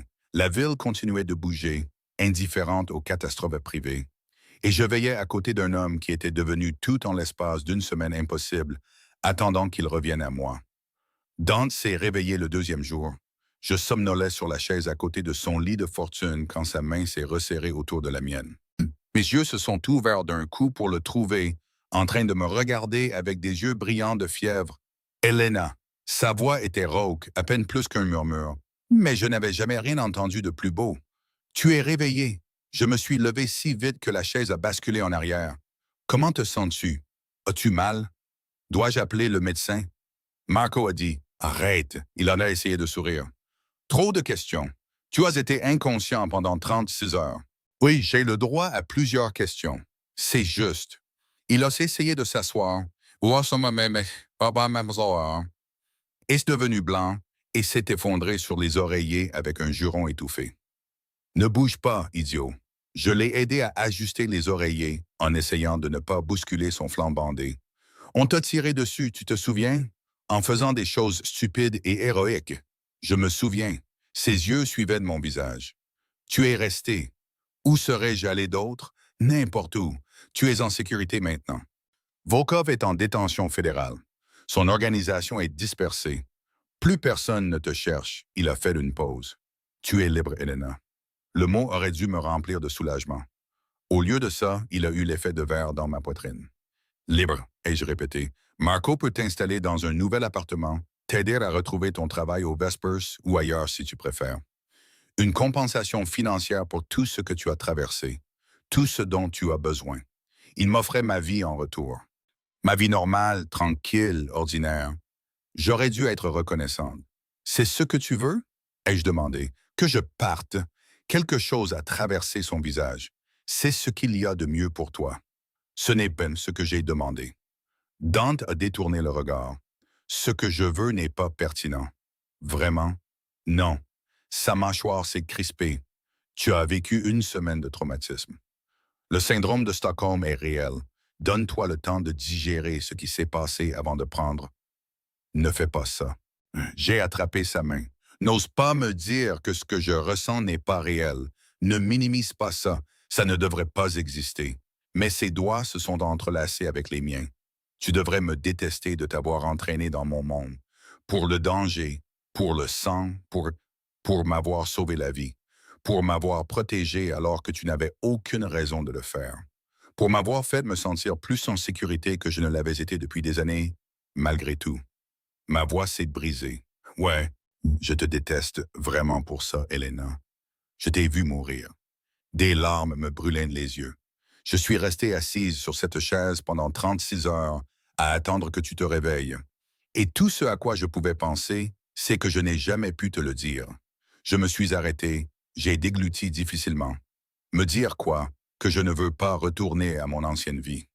Au bar, à rentrer seul à la maison et à prétendre que cette semaine n'a rien changé. J'ai rencontré son regard. Je ne veux plus de normalité, Dante. Je veux ça. Quoi que ce soit. Il est resté silencieux pendant un long moment. Quand il a parlé, sa voix était rauque de quelque chose qui aurait pu être de la douleur ou de l'espoir. Tu ne sais pas ce que tu demandes, alors dis-le-moi. Ma vie, c'est la violence. C'est regarder par-dessus son épaule. Ce sont des ennemis, du sang et des compromis moraux. Et c'est savoir que la personne que tu aimes pourrait mourir n'importe quel mardi parce que quelqu'un avec une rancune l'a trouvé. Sa main libre a pris mon visage. Ce n'est pas romantique, Elena. C'est brutal, laid et épuisant. Je sais que tu penses savoir, mais tu ne l'as pas vécu. Alors, laisse-moi le vivre. Je me suis penché dans son contact. Laisse-moi décider de ce que je peux supporter. Et si je ne peux pas? Son pouce a caressé ma pommette. Et si je suis trop abîmé pour être ce dont tu as besoin? Et si tu ne l'es pas? Nous sommes restés comme ça, sa main sur mon visage, la mienne agrippant la sienne, tandis que l'entrepôt se calmait autour de nous. Dehors, j'entendais les hommes de Marco se déplacer, des bruits normaux dans une vie anormale. Si tu restes, a finalement dit Dante, les choses doivent changer. Je ne peux pas te laisser vivre dans la peur. Je ne peux pas te laisser vulnérable. Qu'est-ce que ça veut dire? Ça veut dire que tu apprends à te protéger. Armes, autodéfense, conscience de la situation. Ça veut dire que tu comprends les affaires. Qui sont nos alliés? Qui sont nos ennemis? Où sont les limites? Ses yeux ont tenu les miens. Ça veut dire faire partie de ce monde, pas seulement le visiter. L'énormité de ce qu'il offrait et de ce que cela coûterait s'est abattue sur moi. Je devrais abandonner le bar, et je dis, probablement. Mon appartement, mes anciens amis, tout ce qui m'est familier. Oui. Et en échange, j'obtiens quoi? Toi, cette vie, le danger constant. Tu m'obtiens, moi. Il m'a tiré plus près jusqu'à ce que nos fronts se touchent. Pour ce que ça vaut. Et je te promets, Elena, que je passerai chaque jour à m'assurer que l'échange en vaut la peine. J'aurais dû être terrifié. J'aurais dû fuir. Au lieu de ça, je l'ai embrassé. C'était plus doux que notre premier baiser. Il était blessé, fragile, mortel, d'une manière qu'il n'avait jamais semblé être auparavant. Mais ce baiser avait plus de poids, plus de promesses. Il avait le goût du sang, de l'espoir et de décisions terriblement merveilleuses. Quand nous nous sommes séparés, nous sourions tous les deux. « Tu es folle », a-t-il murmuré contre mes lèvres. « Probablement. Ça va être compliqué. Je m'en fiche. Ma famille n'approuvera pas. Tu es une étrangère, une civile. Je les convaincrai. Tu es très confiante pour quelqu'un qui vient d'accepter de sortir avec un mafieux. J'ai ri, j'ai vraiment ri. C'est ce que nous faisons. Nous sortons ensemble, à moins que tu n'aies un meilleur mot. Que dirais-tu de survivre ensemble? Son sourire est devenu triste. Ça marche aussi. Dante a guéri lentement. Le médecin venait tous les jours, vérifiant les blessures, changeant les pansements, marmonnant à propos de patients têtus qui ne voulaient pas rester au lit. Je suis resté à ses côtés, apprenant les rythmes de la convalescence. Des pilules toutes les 6 heures, le nettoyage des plaies 2 fois par jour, la surveillance des signes d'infection. Marco nous apportait de la nourriture, m'apportait des vêtements qui m'allaient vraiment, apportait des nouvelles de l'arrestation de Volkov, de l'affaire fédérale en cours, de la dissolution de son empire criminel. Tu l'as fait, ai-je dit un soir alors que j'aidais Dante à s'asseoir pour manger. Tu as fait tomber une importante opération de drogue. Nous l'avons fait. Et il a grimacé alors que j'ajustais ses oreillers. Tu as été le catalyseur, la raison pour laquelle ils se sont exposés. J'étais un appât. Tu as été courageuse. Le 5e jour, Dante s'est levé pour la première fois. Il a fait 3 pas avant que ses jambes ne le lâchent. Je l'ai rattrapé de justesse, et nous avons tous les deux fini par terre, riant malgré la douleur. La grâce, ai-je taquiné. Tais-toi. Mais il souriait, vraiment souriant. Ça transformait son visage, le rendait plus jeune ou moins hanté. Le 7e jour, le médecin l'a autorisé à sortir. Marco a organisé une voiture. Nous avons quitté l'entrepôt au crépuscule, ne nous dirigeant pas vers la maison d'Astoria, mais vers un nouvel endroit. « Où allons-nous » ai-je demandé. « À la maison » a simplement dit Dante. L'appartement était à Tribeca, moderne, cher, avec des baies vitrées donnant sur le Hudson. Plus grand que le penthouse, plus habité. Des photos sur les murs, des livres sur les étagères, et un piano dans un coin. « Tu joues » ai-je demandé. « Avant. » Il n'a pas élaboré. Pas besoin. « Tu joueras pour moi un jour » Il m'a regardé comme si je lui avais offert quelque chose de précieux. Peut-être. Cette nuit-là, nous étions allongés dans son lit, une monstruosité king-size avec des draps qui ressemblaient à des nuages. Et nous existions, simplement. Son bras autour de moi, ma tête sur sa poitrine, son rythme cardiaque régulier sous mon oreille. Elena. Merci de ne pas avoir fui. J'ai penché la tête pour le regarder. Merci de m'avoir donné quelque chose pour lequel il valait la peine de rester. Il a embrassé mon front.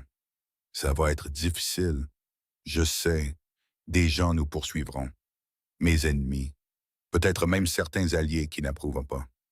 Je sais que tu pourrais regretter ça. Je ne le regretterai pas. J'ai pressé ma paume sur son cœur. Vraiment pas. Il m'a serré plus fort. Alors bienvenue dans la famille, Elena Voss.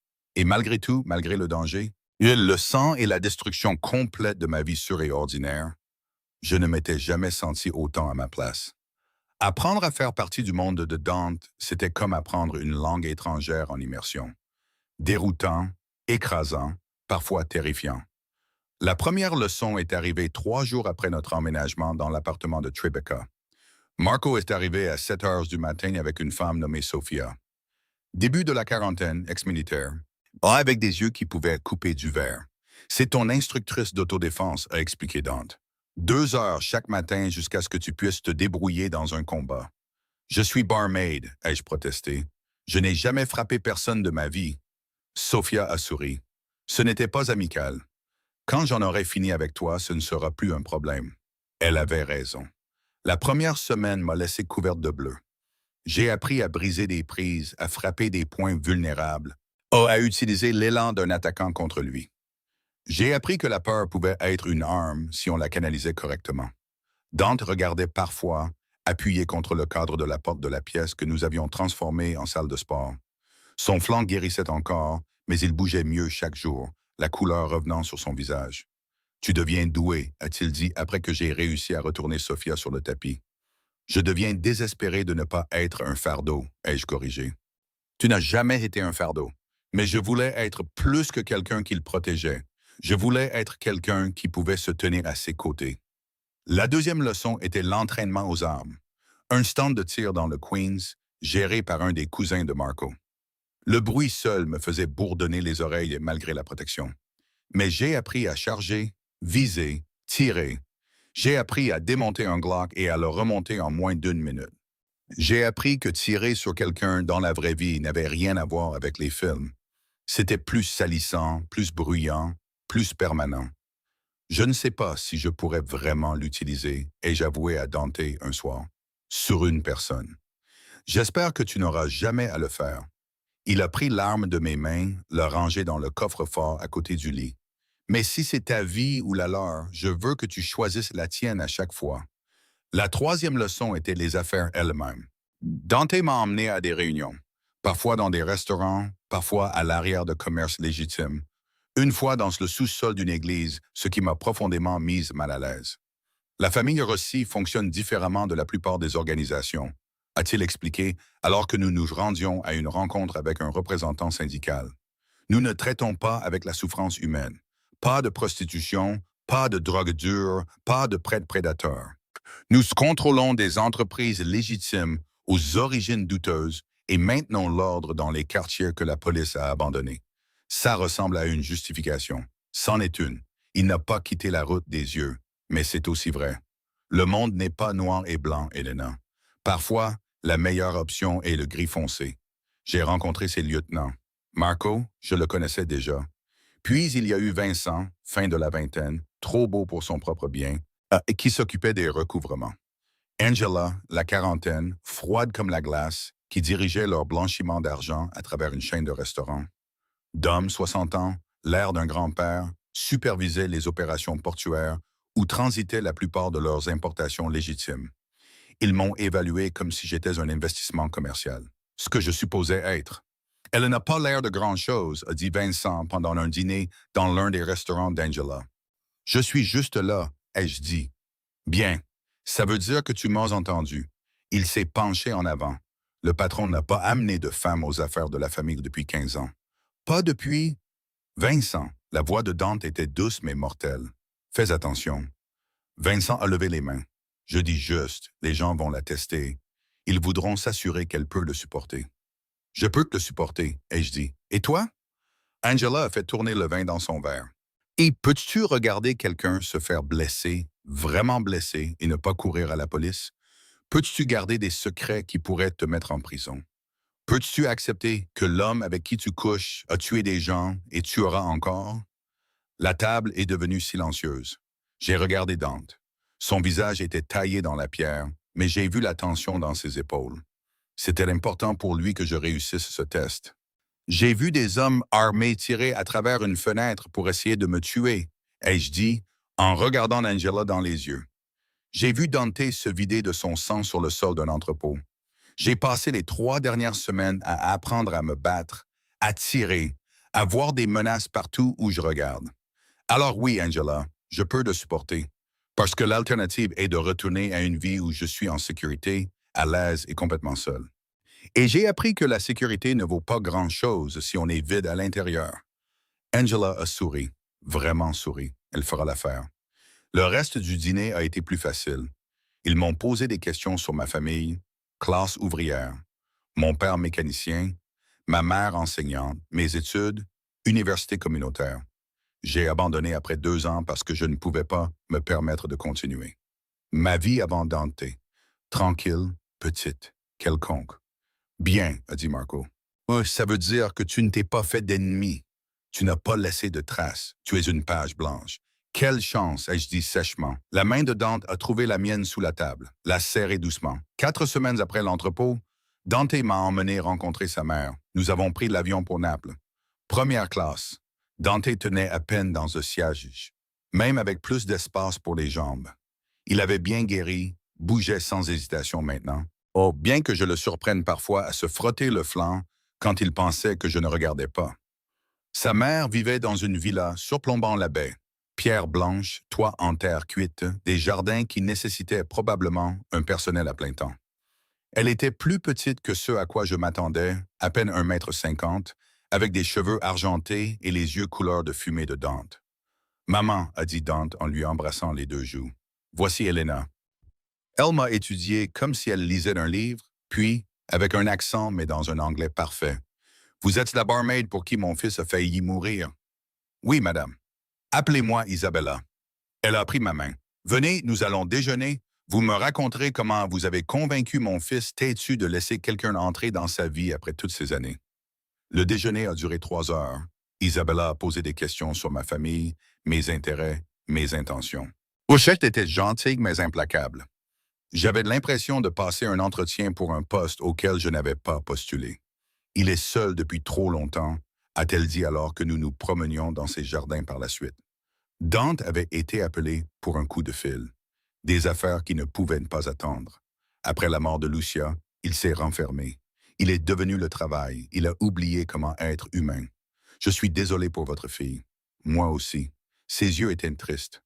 Mais je suis reconnaissante que quelqu'un ait rappelé à mon fils que la vie vaut la peine d'être vécue.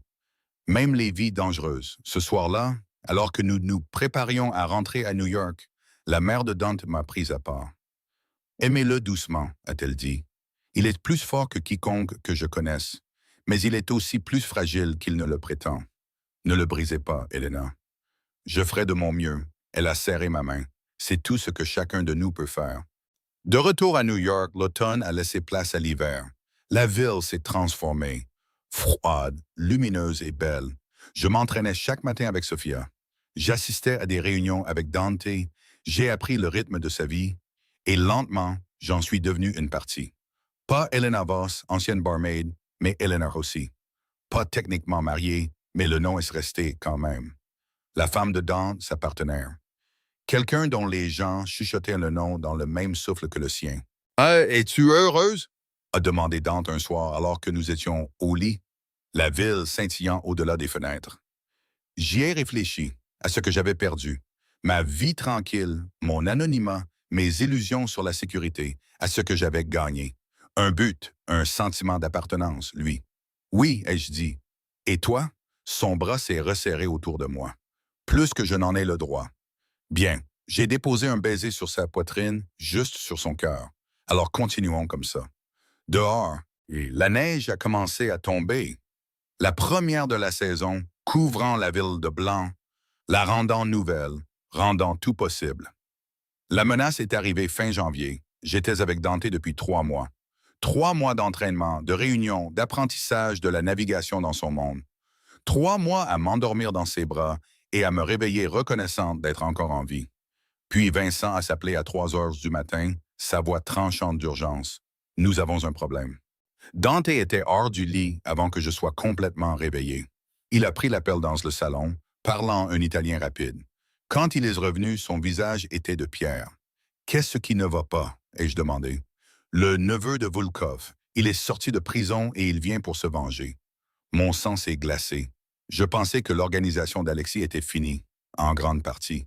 Mais la famille, c'est différent. La famille ne lâche pas. Dante s'est assis sur le bord du lit, la tête dans les mains. Mot Dimitri Voulov, 28 ans, impitoyable, intelligent. Il me blâme pour l'arrestation de son oncle. Il te blâme d'exister. Alors qu'est-ce qu'on fait? Je m'en occupe. Toi, tu restes en sécurité. Dante, non. Il m'a regardé alors et j'ai vu la peur dans ses yeux. Une peur réelle. Je ne te perdrai pas, Elena. Pas après tout ça. Alors ne me laisse pas derrière. Laisse-moi aider. Ce n'est pas un entraînement d'autodéfense. C'est la guerre. Alors montre-moi comment mener une guerre. Moi, il m'a dévisagé pendant un long moment. Puis, d'accord. La semaine suivante a été une préparation. Les hommes de Marco ont fortifié l'appartement.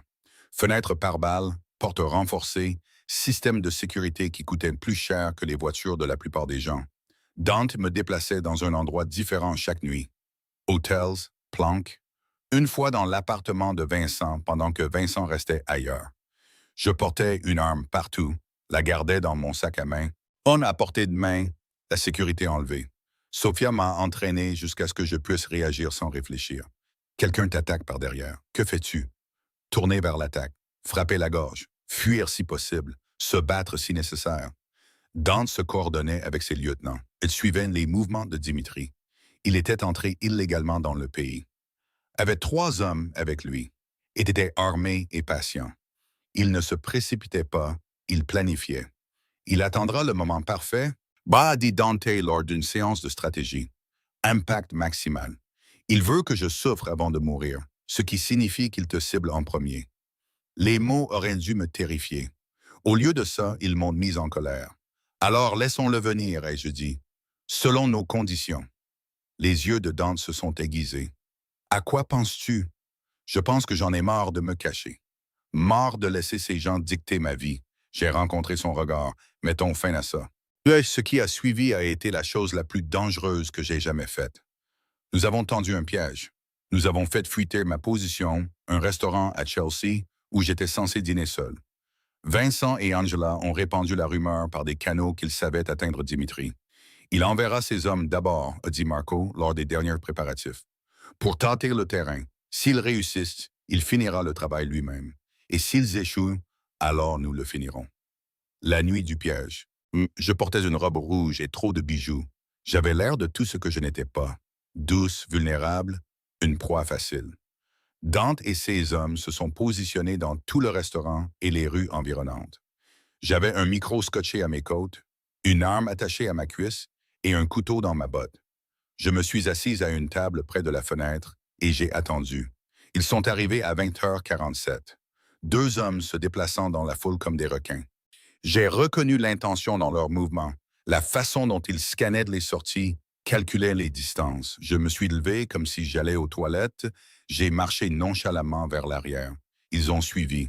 Le couloir menant aux toilettes était vide. Je les ai sentis se rapprocher derrière moi. Un pas de plus, deux, puis je me suis retourné. Tout ce que Sophia m'avait appris m'est revenu d'un coup. J'ai frappé la première. Rapide, précise, brutale. J'ai attrapé le premier homme à la gorge avec le talon de ma main. Il est tombé en s'étouffant. Le second s'est jeté sur moi. J'ai esquivé, j'ai sorti l'arme de ma cuisse et j'ai tiré 2 balles dans sa poitrine avant de pouvoir y penser. Le bruit était assourdissant. Les gens ont crié. Et puis Dante était là, apparaissant de nulle part, sa propre arme dégainée, son visage sauvage. « Elena, tu es blessée? » J'ai regardé mes mains. Elles tremblaient. Il y avait du sang, pas le mien. Je lui ai tiré dessus, ai-je chuchoté. Je lui ai vraiment tiré dessus. Je sais. Dante m'a serré contre sa poitrine. Je sais, mais tu es en vie. C'est tout ce qui compte. Les hommes de Marco ont nettoyé la scène avec une efficacité rodée. Le restaurant a été évacué. La police arriverait, mais ils ne trouveraient rien. Pas de corps, pas de preuves. Juste une autre nuit à New York. Nous sommes partis par l'arrière. Dante m'a gardé près de lui, sa main sur mon dos. Son corps entre moi et les menaces potentielles. Dimitri sait maintenant, a dit Marco alors que nous atteignions la voiture. Il sait que ses hommes sont morts. Il viendra lui-même. Bien, a dit Dante. Qu'il vienne. Dimitri est venu 2 nuits plus tard. Pas avec une embuscade. Pas avec violence. Il a appelé. Dante a répondu sur haut-parleur. Vulov. Rossi. La voix de Dimitri était jeune, éduquée, froide. Vous avez rendu ça personnel. Tu l'as rendu personnel quand tu t'en es pris à ce qui est à moi. La fille, elle n'est rien. Un dommage collatéral. J'ai parlé avant que Dante ne le puisse. J'ai un nom et je ne suis pas à toi de me rejeter. Silence à l'autre bout du fil. Puis un rire. Elle a du cran. Je vois pourquoi tu la gardes. Que veux-tu? La voix de Dante était mortelle. Un échange. 3 contre elle. Tu viens seul, non armé, à l'endroit que je spécifie. Je te tue. Elle s'en va. Ta famille reste intacte. Tous les autres vivent. Non, ai-je dit immédiatement. Absolument pas. Ce n'est pas ta décision, a dit Dimitri. Tu n'es que l'appât. La mâchoire de Dante a travaillé. Quand et où? Dante, non, il a couvert le téléphone. Fais-moi confiance. Demain, a dit Dimitri, l'entrepôt de Red Hook où tu as détruit la livraison de mon oncle. Minuit. Poétique, tu ne trouves pas? J'y serai, seul. Aussi, j'ai des yeux partout. Si je vois quelqu'un d'autre, elle meurt en premier. La ligne a été coupée. J'ai attrapé le bras de Dante. Tu ne vas pas faire ça. C'est du suicide. C'est la seule façon d'en finir. Alors je viens avec toi. Elena, non. Nous sommes dans le même bateau, tu te souviens? Tu ne peux pas te sacrifier et t'attendre à ce que j'accepte. Des larmes me brûlaient les yeux. Je ne te perdrai pas. Pas comme ça. Il m'a prise dans ses bras, m'a serré si fort que je pouvais à peine respirer. J'ai un plan, a-t-il murmuré contre mes cheveux. Mais tu dois me faire entièrement confiance. Minuit nous a trouvés à l'entrepôt de Red Hook. Le même endroit où Dante avait failli mourir 3 mois plus tôt, la symétrie était cruelle. Nous sommes entrés ensemble. Dante non armé comme promis. Moi avec des armes cachées partout. Marco et les autres étaient positionnés à proximité, mais assez loin pour que les guetteurs de Dimitri ne les repèrent pas. Dimitri attendait au centre de l'entrepôt, jeune, beau d'une manière acérée, flanqué de 2 hommes armés. « Tu l'as amené, a-t-il dit, comme c'est romantique. » Elle a insisté. Dante m'a gardé légèrement derrière lui. « Finissons-en, Voulov. »« Avec plaisir. » Dimitri a levé son arme. « Un dernier mot? »« Oui, » a souri Dante. « Maintenant, Elena. » J'ai bougé. Je me suis laissé tomber et j'ai roulé pendant que Dante faisait de même. Les tirs de Dimitri sont passés à côté, et puis l'entrepôt a explosé de mouvement. Les hommes de Marco affluant de toutes les entrées, armes dégainées, piégeant Dimitri et ses hommes dans un feu croisé parfait. C'était fini en quelques secondes. Dimitri à genoux, ses hommes désarmés, entourés d'assez de puissance de feu pour raser le bâtiment. Dante s'est levé, a épousseté sa veste, s'est approché de Dimitri avec une grâce prédatrice. « Tu pensais que je viendrais seul? » Il s'est accroupi au niveau de Dimitri. « Je ne suis pas honorable, Vulov. Je suis intelligent. Et je ne fais jamais 2 fois la même erreur. Tu le regretteras, a craché Dimitri. Ma famille, ta famille est morte ou en prison. Tu étais le dernier. Et maintenant, c'est fini pour toi. » Dante s'est levé, a fait un signe de tête à Marco. « Emmenez-le aux Italiens. Ils ont des questions sur leur livraison manquante. » Et les Italiens? Eh bien, ils ne sont pas aussi doux que nous. Le visage de Dimitri est devenu blanc. Alors que les hommes de Marco l'emmenaient, Dante s'est tourné vers moi. « Ça va? » Je tremblais. Une décharge d'adrénaline, probablement. Mais j'étais en vie. Nous étions tous les deux en vie. « Ça va? » Je me suis jeté dans ses bras. « C'est vraiment fini? » « C'est vraiment fini. » Il a embrassé le sommet de ma tête. Plus de Voulov, plus de menaces, juste nous. Juste nous, ai-je répété. Nous avons quitté l'entrepôt alors que l'aube se levait sur l'East River. La ville se réveillait. Les navetteurs, les cafés et les gens normaux vivant des vies normales. D'où nous n'étions pas normaux. Nous ne le serions probablement jamais. Mais alors que la main de Dante a trouvé la mienne, nos doigts s'entrelaçant, j'ai réalisé que je ne voudrais pas qu'il en soit autrement. « Elena, a-t-il dit alors que nous atteignions la voiture. « Ouais, je t'aime. Probablement depuis un moment. Je pensais juste que tu devais le savoir. Mon cœur a fait quelque chose de compliqué. Je t'aime aussi. Même si tu es impossible, dangereux et complètement fou. Surtout à cause de ça. » On a-t-il corrigé. J'ai ri. Surtout à cause de ça. Nous sommes retournés à Tribeca alors que la ville devenait dorée par la lumière du matin. De retour à l'appartement qui était devenu notre maison. De retour à une vie que je n'avais jamais imaginée, mais que je ne pouvais pas imaginer quitter. Parce que la sécurité était une illusion. La normalité était ennuyeuse. Et l'amour, le vrai amour, valait chaque moment dangereux, beau et terrifiant.